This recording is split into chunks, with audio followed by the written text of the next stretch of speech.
해피 마더스데이. 오늘 이 세상에 있는 모든 어머니들을 사랑하고 존경하지만 특별히 오늘 함께 예배드리는 우리 사랑하는 어머니들에게 주님의 이름으로 축하하고 감사를 보냅니다. 뜨거운 박수를 한번 보낼까요?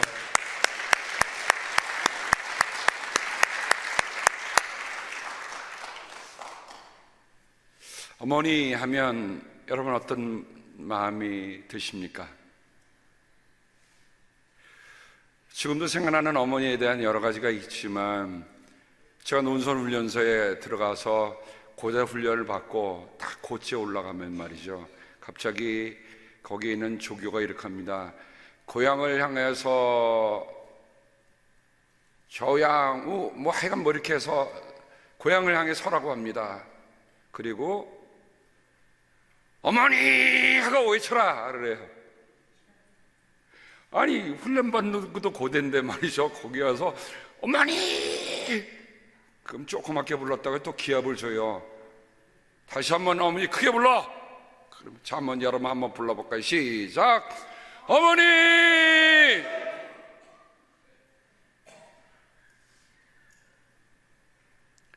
여러분 20살 안팎의 청년들이 뭘 압니까? 어머니의 사랑을 안들 얼마나 알겠습니까? 근데 그 고지에 서서 어머니 하고 나면 다들 같이 우는 거예요. 나도 울고 옆에 있는 동료도 울고 다 울어요.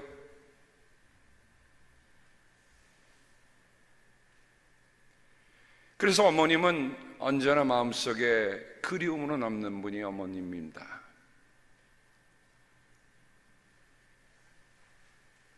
오늘 어머니 주일을 맞이해서 저는 어머니와 아들 사이에 어떤 일이 있는가, 역사 속에 우리에게 생생한 남아있을 분들의 얘기를 통해서 정말 믿음의 어머니, 그 어머니의 믿음이라고 하는 DNA가 어떻게 자녀들에게 지금도 움직이고 있는가.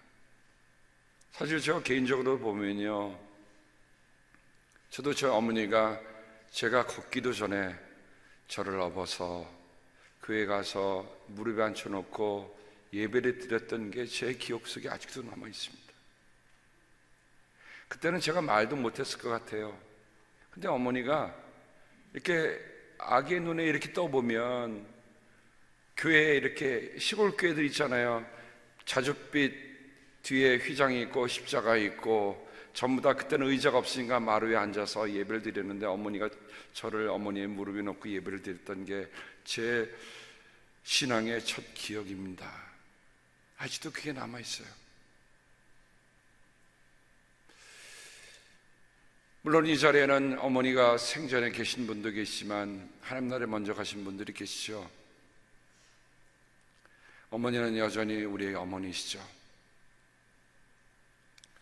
먼저 여러분에게 저는 우리 한국 사회에 정말 이런 어머니가 있었다, 이런 아들이 있었다, 나라가 어려울 때면 참 이런 분들이 있어서 오늘 우리 사랑하는 조국이 있구나 하는 생각이 들 때가 많습니다. 지금 보시는 사진은 여러분이 잘 아실 만한 분이죠. 아마 여러분이 보시면 누구시죠? 예, 안중근 의사입니다. 그럼 그 옆에 계신 분 누구죠? 예, 조 마리아 여사십니다. 저는 이번에 말씀을 준비하면서 이 모자 시간에 오고 갔던 마지막 편지들, 그것을 여러분에게 그 내용을 소개하면서 오늘 나누고자 합니다. 어머니가 아들에게 보낸 편지입니다. 내가 만약 늙은 어미보다 먼저 죽은 것을 불효라 생각한다면 이 어미는 웃음거리가 될 것이다. 너의 죽음은 너 한 사람 것이 아니라 조선인 전체의 공분을 짊어지고 있는 것이다. 내가 항소를 한다면 그것은 일제의 목숨을 구걸하는 짓이다. 내가 나라를 위해 이에 이른즉 땀만 먹지 말고 죽어라. 옳은 일을 하고 받은 형이니 비겁하게 삶을 구하지 말고 대의에 죽는 것이 어미에 대한 효도이다. 아마도 이 편지가, 이 어미가 너에게 쓰는 마지막 편지가 될 것이다. 여기에 너의 수의를 지어 보내니 이 옷을 입고 가거라.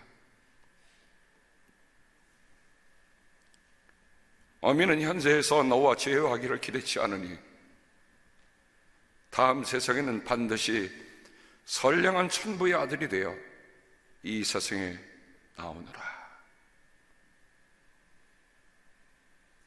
위순 감옥에서 이제 사형 선고를 받고 기다리는 아들에게 보낸 어머님의 마지막 편지인데요,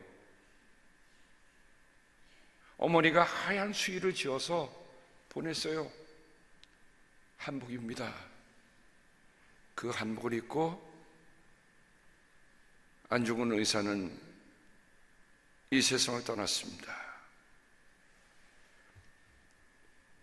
이 어머니가 보낸 편지에 대한 아들의 마지막 편지가 있습니다. 불초한 자식은 감히 한 말씀을 어머님 전에 올리려 합니다. 엎드려 바라옵건대 자식의 막심한 불효와 아침 저녁 무난 인사 못 드림을 용서하여 주시옵소서.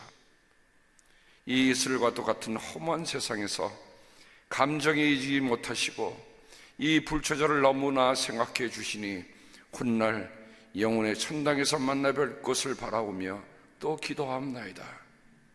이 현세의 일이야말로 모두 주님의 명령에 달렸으니 마음을 편안히 하옵기를 천만 번 바라올 뿐입니다.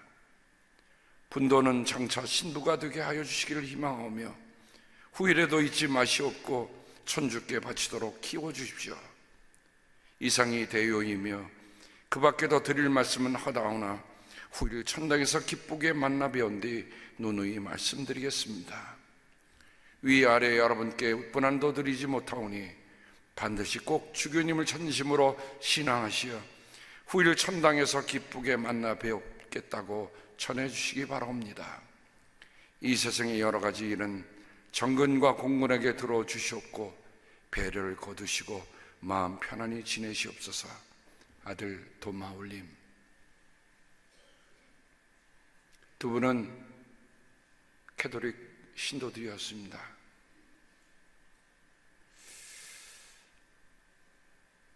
자식이 사형 언도를 받고 감옥에 기다리는데 목숨 구걸하지 말고 죽어라 하는 그 어머니가 우리의 어머니셨습니다.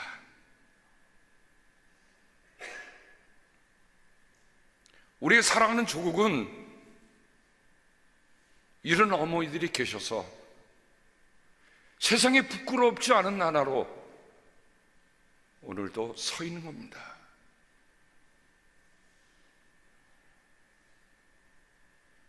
그 어머니에게 조석간의 문안 드리지 못하나 후일 천당에서 기쁘게 만나 뵙겠다고 의연하게 32살에 아직 다 피워보지 못한 그 삶, 그렇게 하며 떠난 아들이 있기에, 우리 사랑하는 조국은 이런 어머니와 이런 아들이 있기에 이 세상에 아직도 할 말이 있습니다.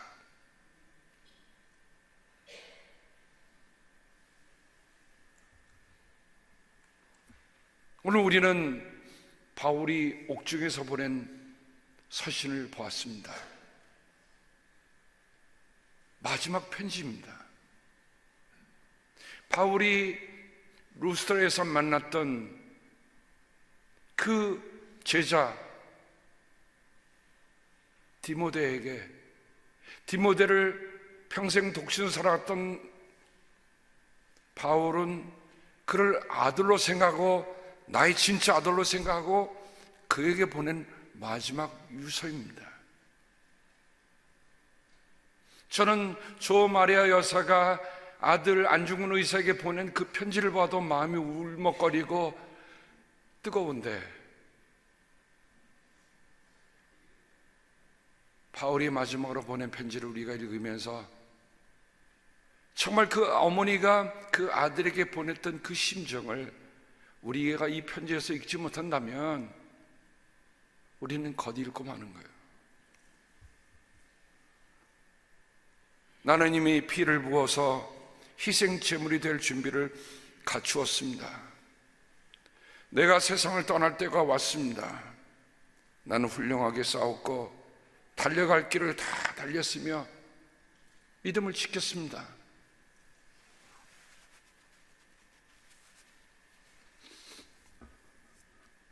이제는 정의의 원래계관이 나를 기다리고 있을 뿐입니다.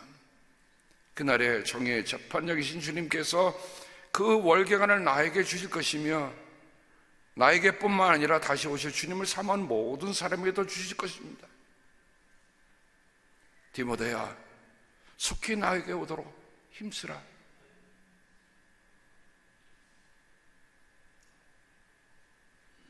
마지막 편지이니만큼 바울이 가지고 있는 이제는 일사각오의 마음이 이 안에 담겨 있다는 것입니다.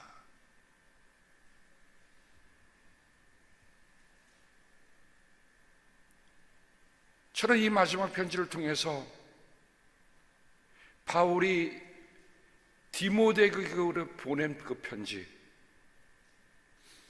도무지 디모데가 그 어머니에게서 받은 것이 뭘까? 저는 생각해 보았습니다. 첫 번째로는 디모데란 이름을 누가 지어주셨죠? 어머니가 지어주셨어요. 디모데란 이름 자체가 honoring God, 하나님을 공경하라 라는 뜻입니다. 그리고의 티메라고 하는 말은 value라는 뜻을 가지고 있습니다. 데오스라는 말은 하나님을 가리킵니다. 그러니까 그 아들에게 너는 평생을 살아가면서 하나님을 언어하는 삶을 살아라. 하나님께 가치를 돌릴 수 있는 가치 있는 삶을 살아라. 그래서 티메와 버금가는 말이 히브리어의 카봇이라는 말이 부모를 공경할 때 쓰는 말이죠. 무게의 단위라고 얘기했습니다. 무게의 무게. 내가 살아가면서 매 순간순간마다 내가 하나님의 이름을 위해 산다, 하나님을 공경하기 위해 산다, 하나님을 언하기 위해 산다 하는 그런 무게를 느끼며 살아가라. 그 아들에게 이런 이름을 붙여주었던 겁니다. 저도 결혼 7년 만에 아들 하나 낳았을 때 그 아들의 이제 이름을 미리 정해잖아요. 기도하면서 아들의 이름을 바를 정자 어질 인자로 썼습니다. 바르고 어질게 살아라. 영어는 알버트는 noble and bright. 살아가면서 고상하고 밝게 살아라, 빛 가운데 살아라 하는 뜻을 저는 제 아들에게 줬습니다. 그래서 저는 늘 아들을 이름을 부를 때마다 제가 지어준 이름이지만 그 이름이 제게로 돌아와요. 너는 바르게 살고 있느냐? 너는 어지르게 살고 있느냐? 너는 정말 고상하게 살고 있느냐? 너는 정말 빛을 발하며 살고 있느냐? 어머니 유니게는 아들 디모데오야라고 부를 때마다 그렇지, 내가 하나님을 공경하는 삶을 이 아들에게 기도하는 만큼 나도 살아야지 하며 살았을 것이다. 저는 그렇게 생각합니다. 어머님의 기도가 그 아들에게 헛되지 않았습니다. 사도행전 16장 2절에 보면 디모데는 루스드라와 이고니온에 있는 바울이 1차 전도여행에 들어가서 거기서 돌팔매를 맞고 쓰러져서 죽은 줄 알고 버려졌는데 제자리 둘러섰을 때 바울이 일어나서 기적처럼 살아서 돌아왔던 그곳에서 만난 사람이 바로 디모데입니다. 그런데 그 디모데는 이미 루스드라와 이고니아에 있는 신도들에게 호평받는 사람이었다, 인정받는 사람이었다. 저는 알아요. 하나님을 공경하며 살아가는 사람들은요, 다른 믿는 사람들에게도 인정받습니다. 하나님을 공경하는 사람이 어떻게 사람에게, 믿는 사람들에게 인정받지 않을 수가 있겠습니까? 빌립보서 2장 19절부터 20절에도 보면 바울이 다른 편지에서 빌립보에 보낸 편지 속에서도 디모데를 거론합니다. 나는 주 예수 안에서 디모데를 여러분에게 곧 보내고 싶습니다. 디모데는 바울이 에베소로 가라 하면 에베소로 가고, 빌립보로 가면 빌립보로 가고, 그러니까 바울이 파송하는 대로 늘 순종하며 따랐던 사람이에요. 그 말은 뭡니까? 바울이 아들이라 부를 만큼 너 하나는 내가 말하는 것을 충분히 감당할 수 있을 거야, 내가 원하는 내 마음대로 네가 행할 수 있을 거야 라고 생각했던 사람이 누굽니까? 디모데입니다. 그래서 바울은 이렇게 얘기하죠. 나에게는 디모데와 같은 마음으로 진심으로 여러분의 형편을 염려해 줄 사람이 아무도 없습니다.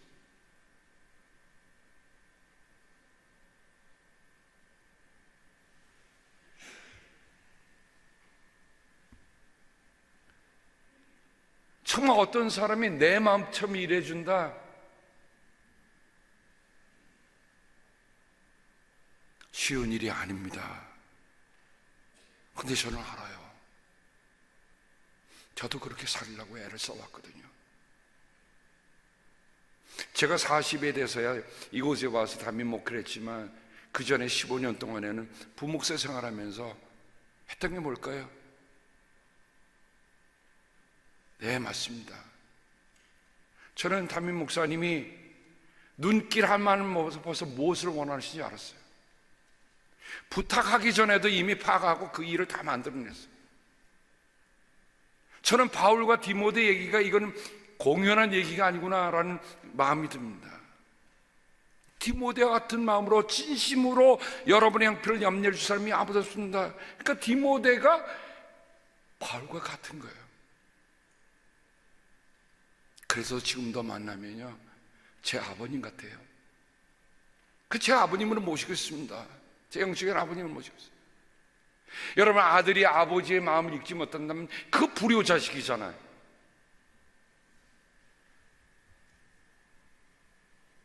데살로니가서도 보면, 자, 빌립보에 보낸 편지도 있는데 데살로니가전서는 바울이 첫 번째 보낸 편지입니다. 거기에서도 디모데를 바울이 얘기를 들었는데요, 우리의 형제여 그리스도의 복음을 전하는 하나님의 일꾼인 디모데를 여러분에게 보냈습니다. 디모데가 이젠 데살로니가로도 가네요. 그것은 디모데가 여러분을 굳건하게 하고 여러분의 믿음을 격려하여 아무도 이런 온갖 환난 가운데서 흔들리지 않게 하는 것입니다. 사람이 여러 가지 어려움이면 흔들리잖아요. 근데 그 문제가 많은 그 와중에 있는 그 어려운 교회에 디모데를 보냈는데 디모데가 가면 어떻게 해요? 흔들리지 않는다는 거예요. 빌립보서 2장 19절부터 20절에 보면 나에게는 디모데와 같은 마음으로 진심으로 여러분의 형편을 염려할 줄 사람이 아무도 없습니다. 돌아봐도 디모데만큼. 자, 그러면 디모데가 이름처럼 살아간 데는 그 어머니가 이름 붙여줬고, 이름 붙여줬다고 하는 것은 평생을 그 아들을 위해서 기도한 어머니를 우리가 생각나게 합니다. 오늘 말씀의 두 번째로 우리가 생각해 볼 것은 거짓 없는 믿음으로 사신 어머니입니다. 야, 너 믿어야 돼? 이렇게 하지 않았어요.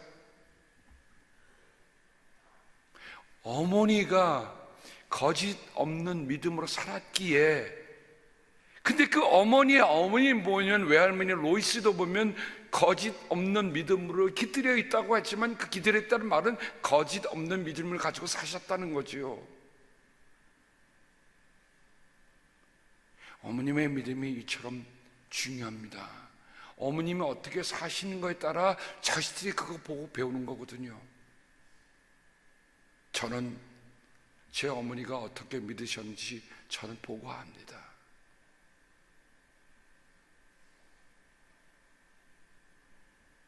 로이스라는 이름은 보다 나음직한 더 나은이라는 뜻이 있지만 유니케라고 하는 말은 명예로운 경복, 행복한 승리라는 뜻을 가지고 있어요.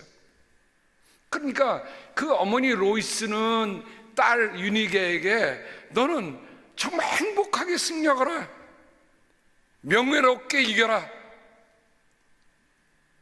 이름을 붙여가며 그 딸을 위해 거짓 없는 믿음을 전해주었던 겁니다.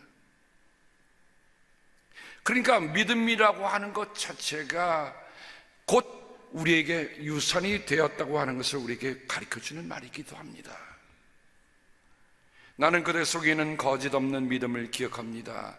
그 믿음은 먼저 그대의 외할머니 로이스와 어머니 유니게 속에 깃들여 있었는데 그것이 그대 속에도 깃들여 있음을 나는 확신합니다. 보고 듣고 배워서 깃들여진 믿음.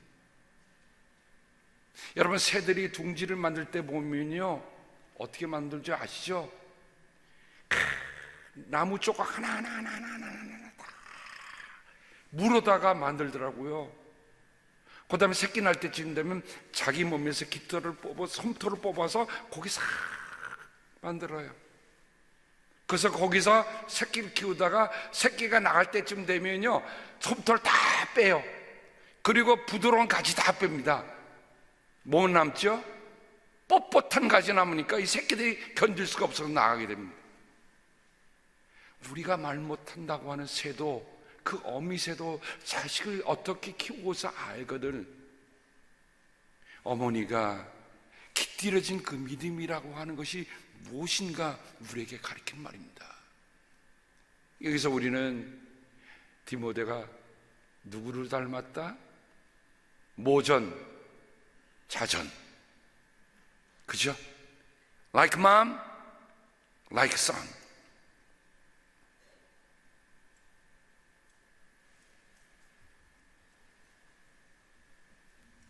제가 저희 형제처럼 지내는 우리 목사님들이 계십니다. 목사들이 살면서 형제처럼 지내지 않고 우리가 어떻게 형제라고 하겠습니까? 그래서 저는 저보다 나보다 나이가 많은 목사님에게 형님 이렇게 부릅니다. 저 조폭 아니에요. 형님 참 좋겠어요. 왜? 제가 봐도 제 아들이 참 귀한 아들인데 형님 목회 돌아갔으니 얼마나 좋겠습니까? 나도 내 아들 같은 조력자가 하나 있으면 좋겠네요.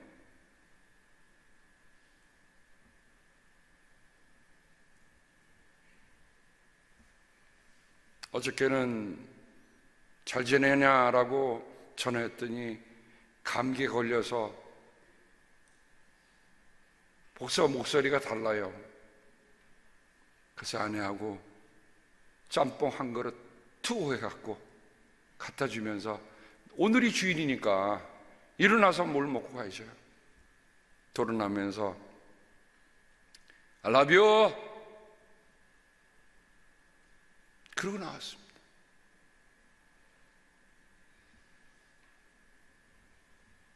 사도행전 16장 1절에 보면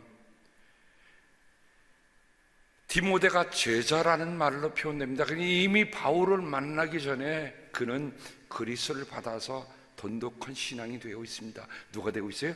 제자가 되고 있어요. 그런데 그의 어머니는, 디모데의 어머니는 신앙이 돈독한 유다 여자이고 그의 아버지는 그리스 사람이다. 요즘 말하면 인터내셔널 메리지를 하신 거예요. 부쪽으로는 아직 믿음이 없지만 모계 쪽으로 받았던 신앙이 돈독한 어머니였다.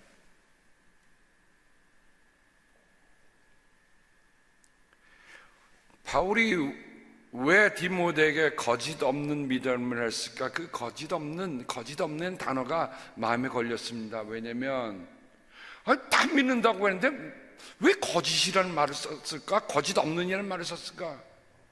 그래서 제가 말씀을 신학성경에 곰곰이 찾아보니까 다른 곳에는 거짓 없는 믿음 대신에 거짓 없는 사랑을 표현했다고요. 거짓 없는 사랑에 거짓 없는이라는 단어를 붙였습니다. 붙일 표현이 없어 붙인 게 아니고, 사람이 말이죠, 사랑한다고 하면서 그 사랑을 배신한 일이 얼마나 많습니까? 믿는다고 하면서 믿음을 저버리는 일이 얼마나 많아요. 그래서 바울은 얘기한 거예요. 거짓 없는 믿음, 거짓 없는 사랑. 그래서 디모데전서 1장 5절에 보면 이 명령의 목적은 바울이 디모데가 보낸 첫 번째 편지에서 깨끗한 마음, 선한 양심, 거짓 없는 믿음에서 우러나오는 사랑을 불러일으킨 거다. 사랑이 문제구나. 거짓 없니라는 말은 포크리토스라고 하는 말은, 아니 포크리토스라는 말은 진실하다, 성실하다, 진짜다, 성심성의껏 하는 것을 표현하는 겁니다. 그러니까 우리가 믿음을 가졌다고 하면요, 그 믿음 속에서는 어떤 게 우러나야 돼요? 성심성의껏 해야 돼요. 이게 진짜 믿음이야. 이게 거짓 없는 믿음이야. 믿는다고 하면서 실은 성심성의가 보이질 않아. 그건 믿음이 아니에요.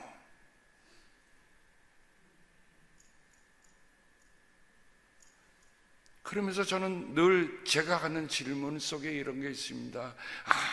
아무도 없는 데서 나는 진실한가? 아무도 나를 안 보는 데서 나는 진실한가? 이게 진짜예요. 이게 진짜 정직이에요. 누가 보기 때문에 하는 것, 이거 아니잖아요.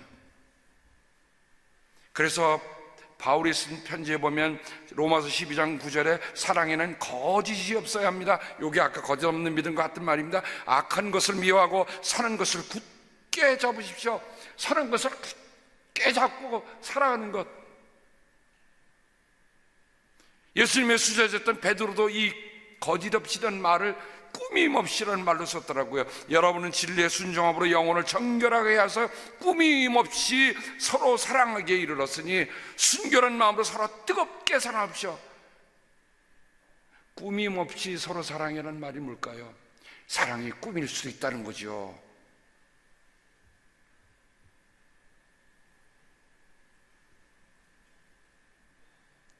제가 구약 성경에 나타난 왜 이런 꿈이 거짓 없는 믿음을 왜 바울에게 했을까? 그 근거가 될 수 있는 성경을 생각해 보니까 시편 12편 1절 주님 도와주십시오. 신실한 삶도 끊어지고 진실한 삶도 사는 세상에서 사라지고 있습니다. 야, 어쩌면 요즘 우리가 하고 싶은 얘기를 그대로 하고 있더라고요.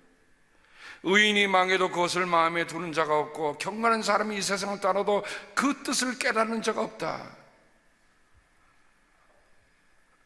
이 땅에 신실한 사람은 하나도 남지 않았다. 정직한 사람에게는 본래 볼 수 없다.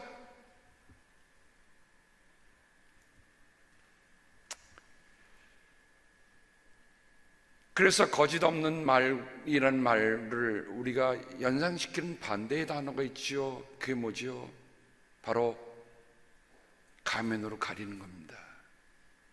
히포크리시스. 여기서 히포크리트라는 말이 있는데 이게 무슨 뜻이냐면, 원래 그리거에 보면 헬라 사람들은 지금은 안 그렇지만 옛날에 고전에 연극할 때는 뭐를 쓰고 했냐면 가면을 쓰고 나와서 했습니다. 그래서 가면을 쓰고 가서 연극을 하는 겁니다. 얼굴 표정이 없는 거예요. 그러니까 그 가면대로 표현해야 돼요. 내가 싫든 좋든 그 가면대로. 그래서 가면을 쓰고 한다. 그게 위선입니다. 그래서 예수님이 이렇게 말씀하셨죠. 네가 자선을 베풀 때는 위선자들이 사람들에게 칭찬을 받으려고 회당과 거리에서 그렇게 하듯이 네 앞에 나팔을 불지 말라. 기도할 때, 금식할 때 위선자들처럼 하지 마라. 위선자야, 먼저 내 눈에서 돌보를 빼어내라. 그래 내 눈이 잘 보여서 남의 눈 속에 있는 티를 빼어줄 것이다. 예수님께서도 우리에게 뭐를 요구하신 겁니까? 뭐를 바라셨어요? 거짓 없는 믿음, 꾸미지 않는 믿음, 가면 쓰지 않은 믿음, 그 믿음을 디모데는 누구에게서 받았어요? 어머니께서 봤어요. 외할머니께서 봤어요. 여러분, 믿음이 하루아침에 된다고 생각하지 않습니다. 그러나 동시에 우리가 이런 책임도 생각해야 돼. 내가 오늘 믿는 것만큼 자식이 믿을 것이다. 안 봐도요, 자식들은 다 보고 있어요. 하루는 저도 최근에 들은 얘기인데 아마 제 아내하고 저하고 아마 한바탕 집에 산 모양이에요. 근데 아들이 엄마한테서 그러더래요. 엄마, 오늘 있는 일은 다른 사람한테 얘기하면 안 되지?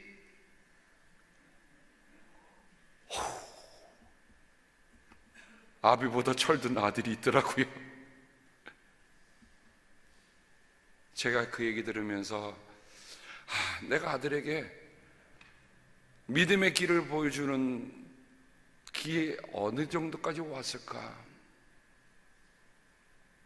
거짓 없는 믿음. 끝으로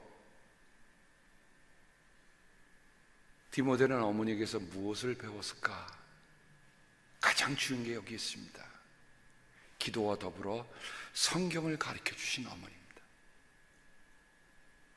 왜냐하면 오늘 디모데서를 보면 3장 15절부터 17절에 보면 그대는 어려서부터 성경을 알고 있습니다라고 얘기합니다. 유대인들은 태어나면서부터 뭘 가르쳐요? 성경을 가르쳐요.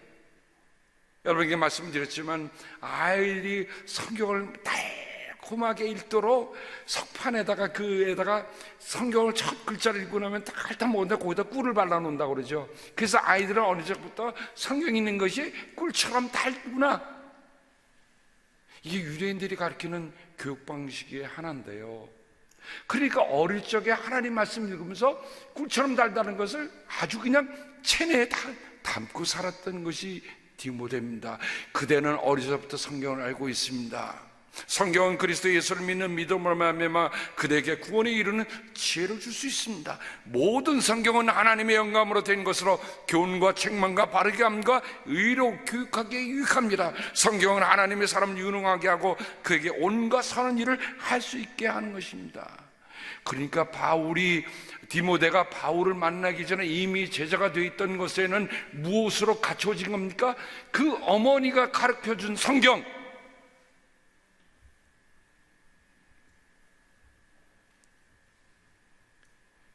미국 역사상에 존경받는 두 대통령이 있습니다. 하나는 지난번에 우리 갔다 온 레이건 대통령, 또 한 분은 여러분이 딱만 봐도 아는 에브라함 링컨 대통령입니다. 여러분, 에브라함 링컨 대통령이 왜 시험을 기르는지 아시죠? 이분이 병을 앓았기 때문에 사실은 얼굴이 인상이 그렇게 썩 남에게 호감을 가는 얼굴이 아니에요. 그래서 누가 있다가 시험을 길러보시죠. 그러고 나서 이런 표정이 좀 바뀐 겁니다. 근데 그 어머니를 보니까 세상에 어머니하고 얼굴이 어쩌면 그 아들이 엄마 닮았네요. 그죠? 왼쪽이 어머니이신 낸시 행스 링컨입니다. 참, 진짜 어머님. 근데 여러분 아시겠지만 미국의 16대 대통령 아브라함 링컨이 이런 고백을 했습니다. 나는 성경이 하나님께서 인간에게 주신 가장 큰 선물이라고 믿는다. 가장 큰 선물. 나는 하나님의 선물인 성경의 보화를 캐기 위해서 날마다 성경을 묵상한다. 이 성경 속에는 예수 그리스도의 모든 값진 보화들이 다 들어있기 때문이다. 에브라함 링컨이 왜 오늘도 미국 사람들에게 존경받는 대통령일까? 그 수많은 대통령이 있는데 왜 존경받을까? 디모데가 honoring God, 무엇으로 하나님을 영화롭게 하고 하나님을 공경합니까? 하나님이 주신 말씀을 정말 내 마음속에 새기고 묵상하고 받은 그 에브라함 링컨이기 때문에 그로 인해서 일어난 놀라운 역사적인 사건들이 지금도 미국의 역사를 바꿔놓는 게 되지 않습니까? 링컨은 실은 학교 교육을 겨우 1년 남짓, 1년 동안에 읽기 쓰기를 겨우 익힐 정도였죠. 그런데 그가 어떻게 그렇게 능통한 연설가요, 사람들의 그 마음을 움직이는 사람이 됐을까? 이유는 아는다. 성경을 꾸준하게 어머니 통해서 읽었기 때문에 그래요. 9살 때 어머니가 세상을 떠나셨어요. 어린 나이에. 근데 그 어머니가 그 링컨에게 남겨진 유품이 하나 있습니다. 바로 성경책이에요. 아들아, 내가 내게 줄게 이거밖에 없구나. 이 성경책, 그 성경책은 바로 그 낸시, 그 어머니가 부모님에게 물려받은 성경책이었어요. 그거를 아들에게 주면서 내가 여러 번 읽어서 많이 낡았지만 우리 집에 가장 값진 보배다. 내가 몇몇 평의 땅을 물려주는 것보다 이 한 권의 성경책을 물려주는 것을 정말 기쁘게 생각한다. 그러니 너는 성경을 꼭 읽고 하나님의 말씀대로 살아가는 사람이 되어다오. 하나님을 사랑하고 이웃을 사랑하는 사람이 되어다오. 이것이 엄마의 마지막 부탁이다. 여러분, 9살짜리 난 아이에게, 9살짜리 아이에게 엄마가 남긴 유언. 여러분, 9살이라고 여러분 그냥 지나치지 마세요. 그 9살짜리가 어머니의 유언을 듣고 성경을 더 열심히 읽었어요.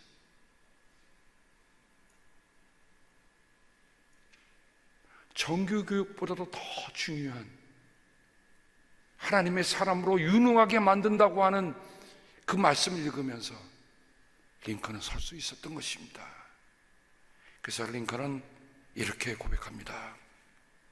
나의 오늘, 나의 희망, 나의 모든 것은 천사와 같은 나의 어머니에게서 받은 것이다. 사랑하는 성도 여러분, 오늘 우리는 디모데에게는 그의 어머니 은에게, 그의 어머니 되시는 로이스, 이분들이 믿음의 어머니로 살았기 때문에 믿음의 아들이 되어서 가장 큰 교회였던 에베소 교회의 담임 목사로 섬겼던 것이 바로 디모데입니다. 에베소뿐만 아니라 아까 데살로니가, 빌립보 교회, 정말 내 마음처럼 따라줄 내 진짜 아들 바울은 이렇게 얘기합니다. 오늘 어머니 주일을 맞아요. 오늘 우리 역사에 정말 보석같이 빛나는 조 마리아 여사와 안중근 의사, 미국 역사에는 어머니 낸시와 아들 에브람 링컨, 그리고 성경에는 디모데와 어머니 유니케 외할머니 로이스가 있습니다.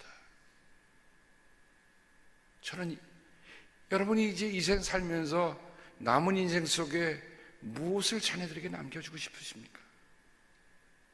그래, 우리 어머니는 거짓 없는 믿음, 하나님의 말씀대로 살아가신 분이야. 그래서 여러분의 자녀에게 여러분의 존재가 영원한 그리움으로 남기를 주님의 이름으로 축복합니다. 기도합니다.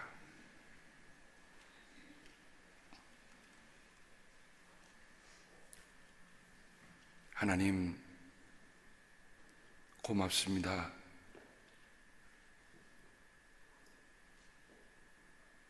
중동 지방에는 이런 격언이 있다고 하지요. 하나님은